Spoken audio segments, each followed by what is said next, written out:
This is HJReviews, and today we'll be reviewing the NERF Zombie Strike Slingfire. So as you can see, this is meant to be a fall blaster, but it came in quite early on Amazon.com.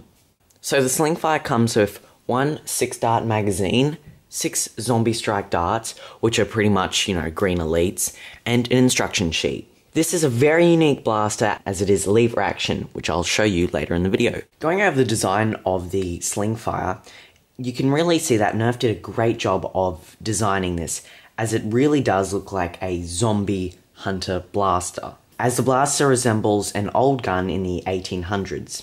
And usually in zombie films they use the old school guns. I love how they have the fake bandages wrapped around the handle and on the front of the blaster. It looks really cool. Also, the integrated stock and handle looks like wood texture and also feels a bit like wood texture, which again is a very nice feature with this blaster.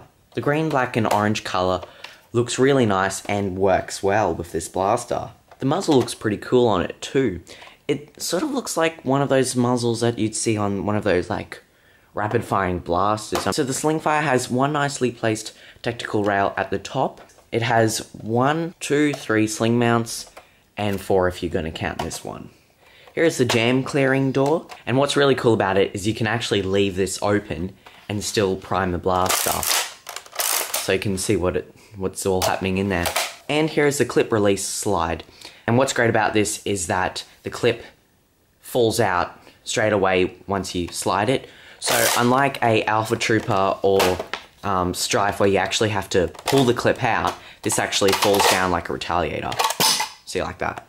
For the functioning of the blaster, you load your clip loaded with 6 elite darts or zombie strike darts. And for you to put the clip into the blaster, you have to make sure that the lever is all the way back over here, or else you won't be able to put it in. So then you just put it in and then pull back the lever like that, and then you can just pull the trigger to fire. To fire your other shots, again, just pull all this way forward and then all the way back, and then you can pull the trigger to fire. Because this is a lever action blaster, it does tend to hurt your fingers and knuckles as you are priming the blaster. If you have adult-sized hands, you'll definitely find priming very uncomfortable because the lever is very small. You can also do some really cool tricks with this blaster, which does take a little bit of practice and is also quite painful. Now here is a firing demo of the Slingfire.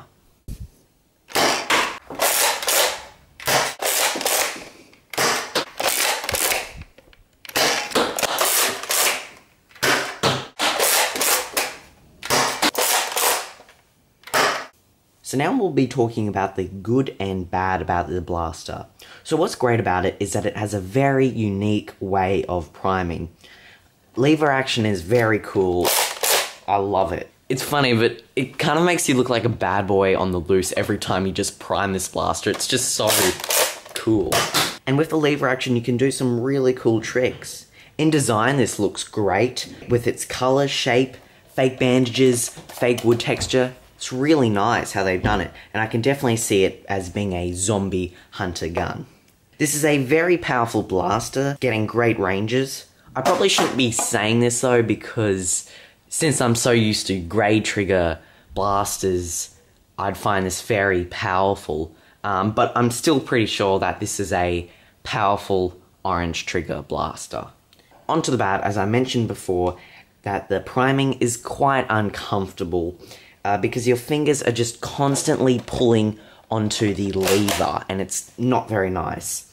I feel like the stock is also too thin, therefore using this blaster is not very comfortable because the stock is really just poking into your shoulder. Also, taking out and putting in clips is very time consuming and is hard to do because you have to make sure that this is pulled all the way back to take it out, and that it has to be all the way out to put it in. If you're putting in the clip and the thing is not all the way back, you're wondering, hey, why isn't it going in? Why isn't it going in? And then, you then have to realize, oh, I need to pull it all the way over here and then put it in. It's very frustrating and time consuming.